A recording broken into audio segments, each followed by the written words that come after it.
आज कैरी वाफवून वर्षभर टिकणारी आणि मुलांना आवडणारी रेसिपी आज आपण बनवणार आहोत. खूप टेस्टी होते आणि भरपूर दिवस टिकते. तर त्याच्यासाठी मी इथे 1 किलो कैरी घेतलेली आहे. मार्केटमध्ये सध्या भरपूर प्रमाणामध्ये कैरी येते.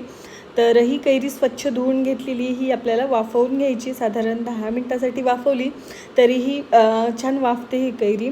मुलांना बाहेरचा खाऊ देण्यापेक्षा या पद्धतीने जर तुम्ही कैरीची ही रेसिपी बनवली तर मुलंही खूप आवडीने खातात.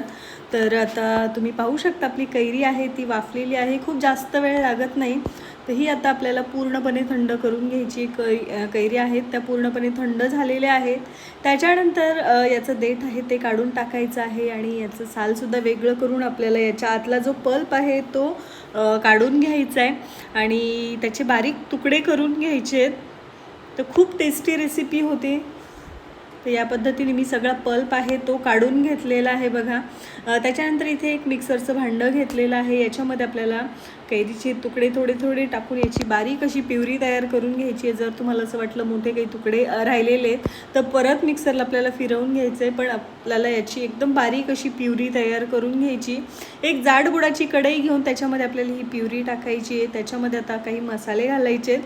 तर एक 1.5 चमचा मी याच्यामध्ये जिरे पावडर टाकलेली, अर्धा चमचा काळं मीठ टाकलेलं आहे आणि अगदी कमी प्रमाणात मध्ये आपल्याला साधं मीठ टाकायचं आहे.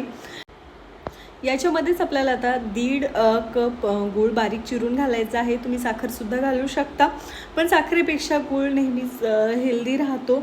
तो पूर्णपणे वितळून घ्यायचा आहे. जी आपण कैरी इथे वापरलेली आहे ती थोडीशी गोड आहे, त्याच्यामुळे एवढ्या प्रमाणामध्ये गूळ बरोबर होतो.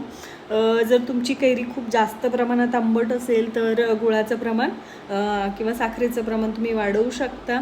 साधारण 4-5 मिनटानंतर तुम्ही पाहू शकता याचा रंग बदललेला आहे आणि बऱ्यापैकी हे मिश्रण आहे ते थोडंसं घट्ट झालेलं आहे.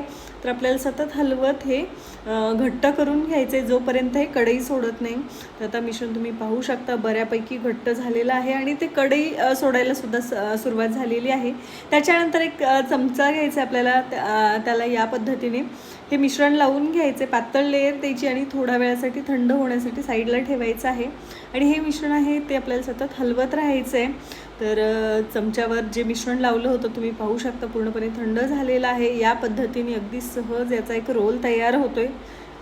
या पद्धतीने याचा रोल तयार व्हायला पाहिजे इतपत आपल्याला हे मिश्रण आहे ते शिजवून घ्यायचे. जर हाताला अजून चिटकत असेल तर थोडंसं अजून तुम्ही हे शिजवून घेऊ शकता आणि घट्ट करून घेऊ शकता. हे मिश्रण आहे ते आता आपल्याला पूर्णपणे थंड करून घ्यायचे, थोडं पसरवून ठेवायचे. हे मिश्रण आहे ते पूर्णपणे थंड झालेलं आहे. आता साधारण 1 तासाभरासाठी मी असं सोडून दिलेलं होतं. त्याच्यानंतर या पद्धतीने आपल्याला याचे छोटे छोटे बॉल तयार करून घ्यायचे. तुम्हाला कोणत्या साईजचे याचे चॉकलेट्स बनवायचे आहेत त्या साईजचे आपण याचे बॉल बनवू शकता. आणि इथे मी पिठी साखर घेतलेली आहे. हे बॉल्स आपल्याला पिठी साखरेमध्ये घोळून ठेवायचे आहेत, म्हणजे ते हाताला चिकटणार नाहीत, नाहीतर असे थोडे हाताला चिकट लागतात.